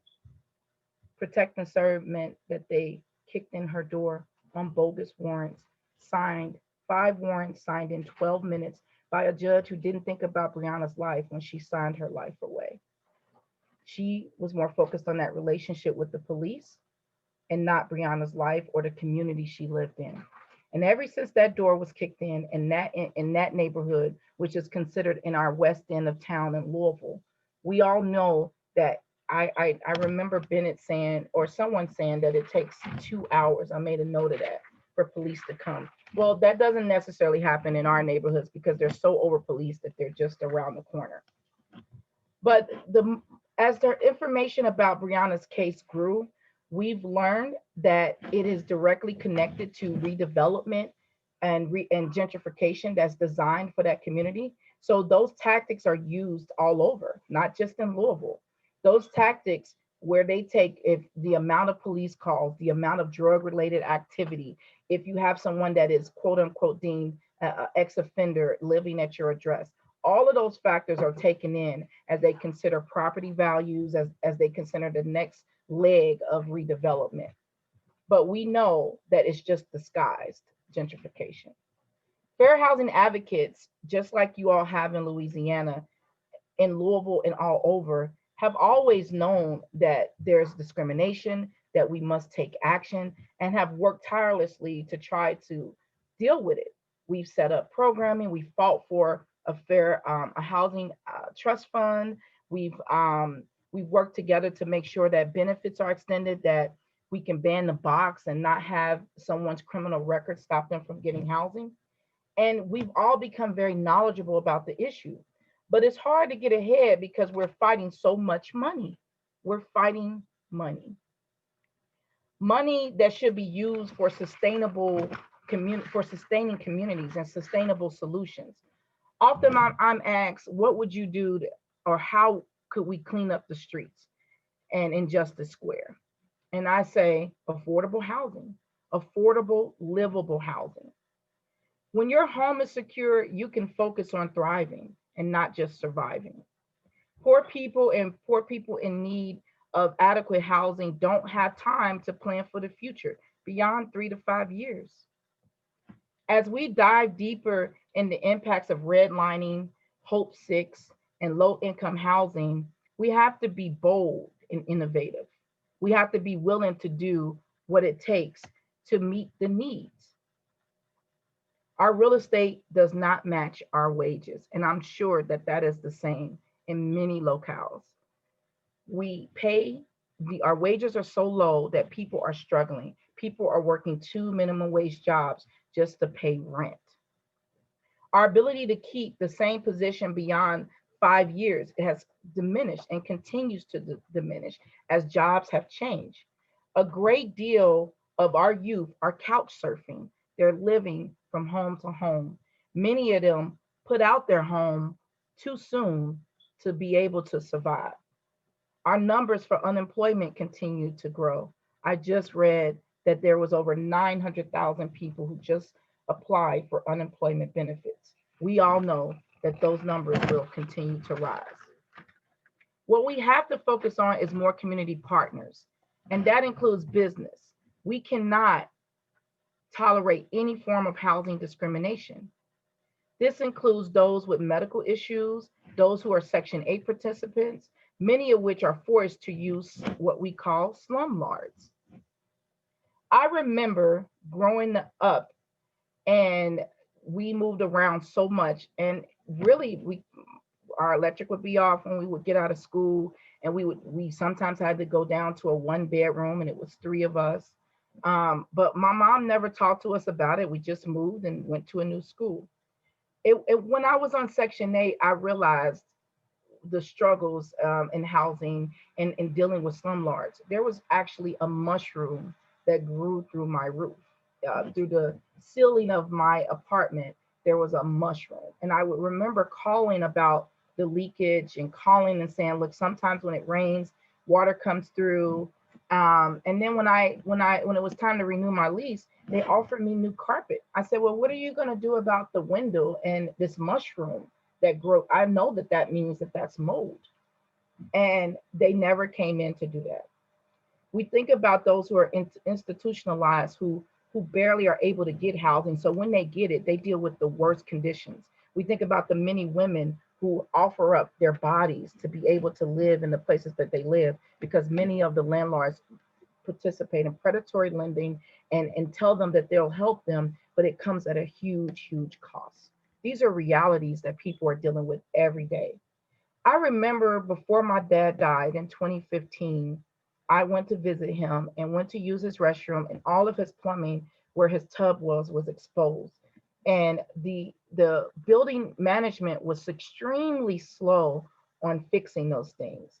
And it was every time I came up to visit, because he lived in Cincinnati and I lived here in Louisville, I would say, look, you got 1 month before you have to move. I cannot allow you with our heart condition, because I'm on my 3rd pacemaker. With our heart condition, you cannot continue to live in this. It's going to cause problems. In fact, he ended up dying of an asthma attack that turned into a heart attack. But I remember him not wanting, he was proud of himself. He had spent 40 of his 56 years in and out of jail, and he had been able to maintain this apartment. Now he got disability. It was close to $800. And when I asked him, when I went over his bills with him, I'm his only child. And so I wanted to make sure everything was okay. And when I went over his bills, he had spent over $600 just to live in that apartment. So beyond the rent and the utilities and keeping a phone. And I said, you're spending a great deal of your income, or it's not really income, right? It's the offset, because he can't make the income some of us can make. And I said, you're spending that on rent. That's more than 30%. That's more than 50% of what you bring in being spent on rent. But he was so happy that he was able to stay there. And I had to celebrate that with him, because out of 5 years, I only had to pay his rent 1 time when his money didn't come in on time. But he was so proud that he didn't want to leave. So when I see that kind of decision happening today, as we deal with the protesters that are being arrested, as we see people who are house poor in all of our zip codes, there's not just the poor zip codes, it's all of our zip codes. Somebody is struggling with, do I pay my mortgage? Do I pay my rent? Or do I pay these utilities? Or do I pay for something else? Going to people's homes, delivering food and supplies, and learning that their electricity and their water are off because they only had enough to pay the mortgage or the rent. These are the realities that many people are dealing with. These are our silent people who are struggling, but because they live in certain zip codes, when they show up to Health and Human Services departments, they are given more scrutiny, they're looked at differently. And so many of them don't go and employ those things because they're worried about being discriminated against because of where their zip code is. We also see that people are paying, even with Section 8, When I was on Section 8, I had to move in with my mom for a week because my utilities got so high that they had to be cut off. They were cut off. And I didn't have utilities for a week, so I moved in with my mom. I didn't take the other route that I saw my neighbors taking, where they were taking the electric meters and putting them on and replacing them, or taking them off and turning their power back on, risking more fees and more fines. I know that people right now are struggling to pay their bills, and we know that it's going to get worse as we still deal with the impacts of COVID-19. So housing is so important, and it's going to continue to be important, that we all must take action. We all must do everything that's necessary to make sure that people aren't house poor, people aren't almost homeless, people aren't put out on the streets. Housing cannot continue to be based on 30% of income. It's not realistic for many Americans, not realistic for many Kentuckians, Louisvillians, Louisiana folks. Everyone is struggling with having that based on 30%, because with that percentage, folks aren't able to save. And they say that most people are 1 to 2 paychecks from just losing it all. I've seen it. I've lost it. I've been homeless, not because of anything else, but not having enough money. We see our clients, many of our Bail Project clients who are struggling with pretrial incarceration, who we're able to help get out. The next big issue is housing. And sometimes when you have certain charges, you can't go places. And it used to be that those charges didn't show up on your record. But right now we have protesters who just are charged with protest-related charges, who are getting denied employment, who are being fired from their jobs, and who are being denied from living in certain communities and neighborhoods. So this is bigger than we think it is. And it definitely means that we have to use initiatives that reduce that. We have to fund the things that work. More families and individuals are forced to sublease and set up community houses and set up situations where they can live together. But now when landlords learn of that, they end up charging them more money based on the people that are there. Now, I'm not saying I'm not a believer in business or understanding real estate. I'm saying our wages don't match our real estate. Our income doesn't match what the rents are, doesn't match what we're trying to strive for. I can understand. I am a business owner as well. We all lost money. I definitely lost money, and I didn't even get qualified for any loans. So I can definitely understand there's a business component that matters. But a strong community means that people need to be housed. When people are housed and they're able to thrive, then guess what? The surrounding businesses around them, they thrive too. So businesses definitely have a buy-in into making our communities affordable, to eliminating discrimination when it comes to housing, to making sure that everyone is able to get housing and that it's accessible. More mixed communities, they work. We've seen mixed communities work, but they cannot come at the cost of poor people. You cannot put a poor person out, and just because you might have a tenant that makes more money, that does not make a better community. It has to be done, and it has to have the people who are directly impacted at the table. And to think about the next steps on moving forward and thinking about more solutions, I want to tell you some things that we've seen work in Louisville and the things that we are pushing for nationally. I'm trying not to cover anything that Bennett, Wendy, and Chancellor covered and everyone else, but I will say just in December, and you can say partially due to us protesting over 240 days of being out in the streets protesting for justice for Breonna Taylor, an end of police abuse, an end of police brutality. We seen in December, our Councilwoman Jessica Green, worked hard to get this passed. It's where we have source of income protections that was passed in December. This means that landlords can no longer say no Section 8. Now, how many jurisdictions deal with this? Where you have a tenant that has Section 8, but it is hard for them to find a place. And a lot of times they are forced to go into the same communities because a lot of the other communities won't even rent to a Section 8 participant. And so having this new ordinance passed by our council unanimously means that landlords cannot discriminate. we're definitely, anything that passes, you still have to have the effort to make sure everyone is adhering to it, because all they do is readjust their game. But this is huge. And with the moratorium being extended to March 31st, that is a big deal too, because we have a housing trust fund, but it does not get the funding. I worked on the housing trust fund. I worked to help get that established, and we get it established and then it's not properly funded. So we're doing the best. The people who run the housing trust fund are using those funds to do the best that they can, but because it's not properly funded, we're not seeing the real benefits of it. 1 in 5 families qualify to get affordable housing, but we need to make that an entitlement. We know that we're servicing a large deal of our communities, but we need to have that in writing. I sit on the La Casita Center board, which is another board that I'm very proud to be on, but I am trying to help them with housing.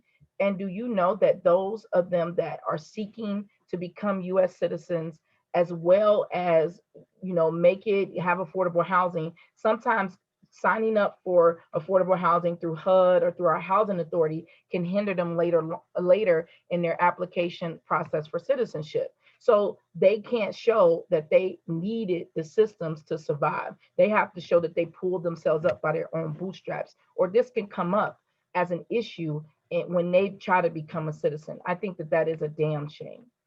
I think that our country was built for all of these folks to be able to come in and do what they need to do, and to have that be held against them because they sought human services, which is the very essence of human services, is a shame. And so we're working to make sure, and we have to work on a congressional level, statewide level, and a local level to make sure that housing is an entitlement, that everyone is entitled to affordable housing. Land banks, we have land banks. So land banks were set up so everyday folks can go in and buy these abandoned properties and properties that are just sitting that just owe taxes. The problem with the land banks is that you have to be able to show you have the money to fix them. So you can buy a property for $5,000, but they want you to show that you have $25,000 in the bank to fix up the property, when we all know that takes time to get there. So we have been pushing more people to look at commissioner sales and other opportunities to buy housing and to be able to turn that housing into affordable housing. We had a push against transitional housing, which is similar to what my brother was living in Lexington.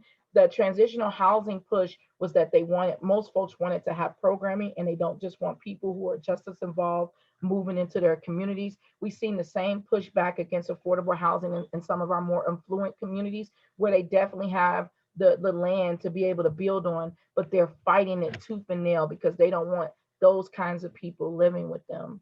And so we're dealing with housing on so many different levels. Our housing authority operates, and that's one good thing that we have. One of the good things we have is that they operate based on what HUD requires. And so having the additional ordinances makes it easier for those who are just as involved to be able to get housing without having to worry about checking a box that says they are, that they're a returning citizen or that they're dealing with judicial issues. Like I said, we have lots of data around redlining, around the consumer debt crisis. What we have to do is change hearts and minds to understand that you can be pro landlord and pro home ownership and pro business development. You got to understand that the two go hand in hand. Affordable housing is definitely a component of that. It's not just this thing we do for those people. Those people are who fuels the businesses we serve. We've seen that at Injustice Square. A lot of people were homeless, and a lot of people became homeless because they were protesting. And so what did we do? We took the direct aid and the mutual aid, and we used that, and we put that money back into the surrounding hotels in our downtown Louisville, as well as the outside hotels, and made sure that every dollar we spent to get ice, to get supplies, went to those small mom and pop businesses, as well as the other businesses in the surrounding downtown. So when you see pictures of Louisville during protests, it looks like we're at arms with the business community. We weren't. COVID-19 was the biggest culprit and what really shut businesses down. And yes, there was a few instances of people deciding to take things to another level. That was not the majority of the protesters who were there to stand and union and say, look, we need to be together. Well, because of that, some of them were seen on TV. Some of them lost their homes. Some of them lost their jobs, and we ended up putting them in hotels or helping them connect to other jobs and other homes. And a majority of them was our young people. It was our young people who are already displaced, who are already couch surfing, and they need transitional housing. Some of them need to understand what it's like. Some of them have left home too soon and they're not ready. And so just like when someone is impacted by foster care system, as they matriculate and they exit it, there's a transition program for them. Well, that program needs to be extended to young people that are in their 20s because they are struggling with housing and securing affordable housing. We have so much work to do, but we have to be focused on the solutions. We've tried a lot of things. We have to be willing to be bold, to be innovative, to do everything that that was discussed on the panels and more. We know that tenants' rights matter. We know that when we have people who are properly housed, you take pride in your community. You take pride in going to work and doing all the things that you need to do. We cannot do any of this without our community partners, and they come from our faith community, they come from our business community, they come from our schools. And we know that our schools have over nearly 8,000 students that are considered homeless, meaning living in their cars, meaning staying in transitional housing. And my children had to do that. I had to have 2 of my children graduate while we were in transitional housing, and what that was like to navigate and to constantly be asking questions and to know like it was important that no matter what I was going through housing wise, no matter what we dealt with, that their education had to be a priority. I was able to work with our Jefferson County School Board to work with the homeless department and be able to make sure that those children who were navigating were able to get their education while we were homeless and stay in the same schools. And I will say that those Bonito funds that were used for that to make sure that they have busing, to make sure that they can get to those schools really made a difference. They all graduated and they're all already making a change in our whole family, in our whole generation, because my parents didn't graduate from high school. Their parents worked and didn't graduate. And so now we're starting to see a trend in our own families. But we know that is because when we invest in education, we have to understand for someone to properly learn, they have to have all the other things met so they can come to school, truly focus on education. You're looking at someone who had to be a cycle breaker because I had nowhere else to go. I had to make sure that I finished. And I know that there's more people like me out there that are on our streets with doctorate degrees, with double master's degrees, who are struggling with homelessness, who are struggling with, they might need a peer support. So when we talk about defunding the police, we're talking about defund and reallocate those funds to programs that worked. I was able to get help with the St. Vincent de Paul and then went on. And then when I joined the Homeless Coalition Continuum of Care Board, I was the poorest person on that board. I was the only person who had experienced homelessness. If you're in these conversations or you're coming up with solutions and you don't have people that are directly impacted by it,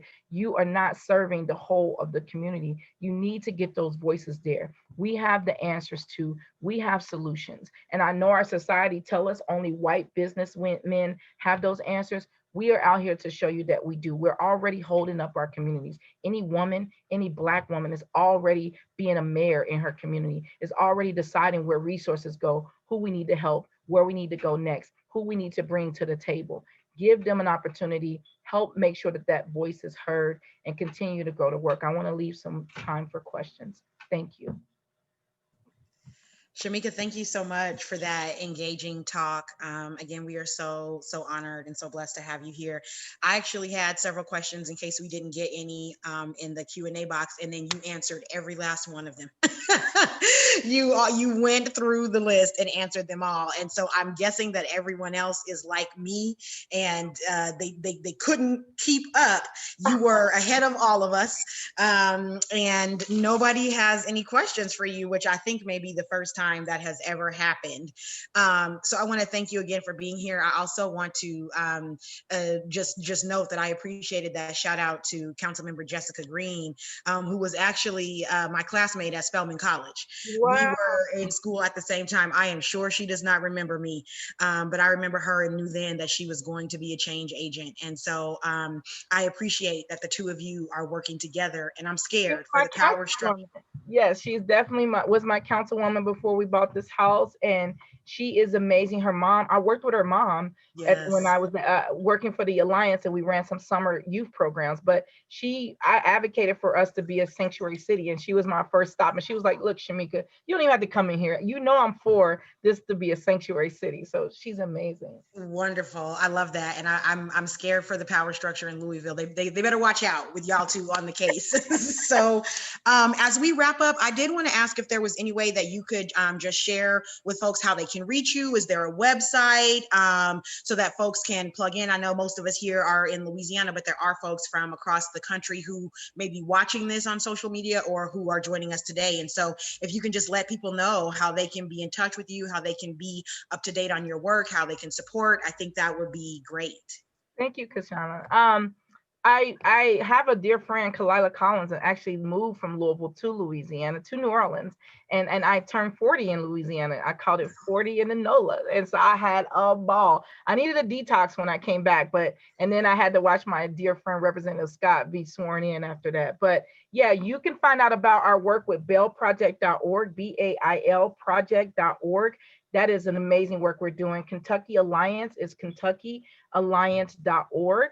I'm on all social media as Shamika Parrish Wright, or Season for You. And that's what I use, meaning that life has seasoned me so that I can season you. I was trying to speak slower for our amazing translator. I love that you've had that. I've been just watching them and appreciating them. Such a gift, such a gift. And yeah, so on all social media as Shamika Parrish Wright or Season for You, bailproject.org. I'm also on the Ann Brayton Institute for Social Justice Research out of U of L. So I know my policy friends are like, Shamika always getting on us about policy. I believe in policy. I believe in data. I had to be a lobbyist when I worked for the Kentucky Youth for the Commonwealth. I do believe in change. Local politics are everything. I door knocked in Georgia to get Warnock and Ossoff there. And because I believe we have to use the tools that we're given, but that's just one tool. Your advocacy for homelessness is the best tool ever on every level, whether it's an email, whether you've dealt with somebody. I love the work that you are doing with sending shoppers out. Please, that kind of stuff is so important because a lot of times it's overlooked or it's just like, oh, it didn't happen.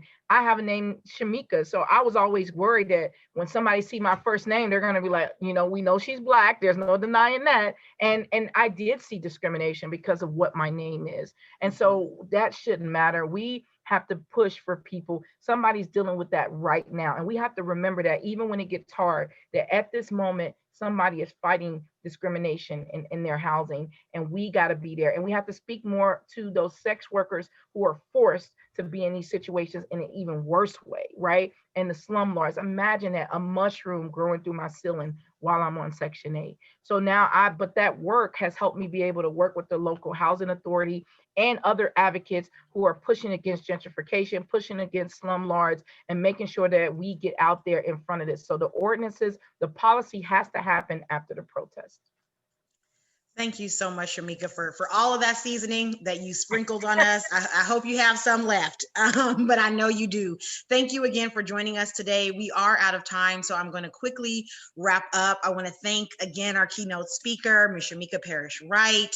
Hope that you all will continue to keep in touch and just really be up to date on the work that she is doing, because not only is it applicable in Louisville, but we know that these lessons can be brought and should be brought to the communities across the country. Also want to thank Shakondria Icon Sibley. Again, congratulate and thank the Housing Law Unit at Southeast Louisiana Legal Services. I want to give thanks to our morning panelists. Again, thank you so much to Wendy Cooper, to Professor Bennett Capers, and to Chancellor Al-Mansour for blessing us with that wisdom and really encouraging us to think about things differently. I want to thank all of you attendees who have given us time today. And I do just want to remind you quickly to please, please, please fill out your evaluation and survey via the link that's being placed in the chat, or once you leave the webinar, that link to the evaluation and survey will pop up. If you haven't already done so, please do consider becoming a recurring donor to LAFAC in any amount to sustain our work and allow us to respond quickly in this unpredictable climate and to continue bringing you all programming like this. The link to donate will be placed in the chat as well. Lastly, I want to remind you to please not miss the final Fit for a King session. That will take place next Thursday, January 28th at the same time from 11 to 1 Central Time. You can log in then using the very same link that you used today. And in that discussion, we will talk about how communities are taking action against the eviction crisis and how we can all get involved. We will hear from a keynote speaker on Thursday, January 28th, and that speaker is Carol Fife of the Moms for Housing Group in Oakland, California. We will also have another powerful panel and performance next Thursday, the 28th. You can read the full program for that day at fitforaking.org, and that link will also be placed in the chat. If you missed any of today's summit at all, don't worry, we will share the recordings at fitforaking.org. Thank you again for joining us, and we hope to see you next week.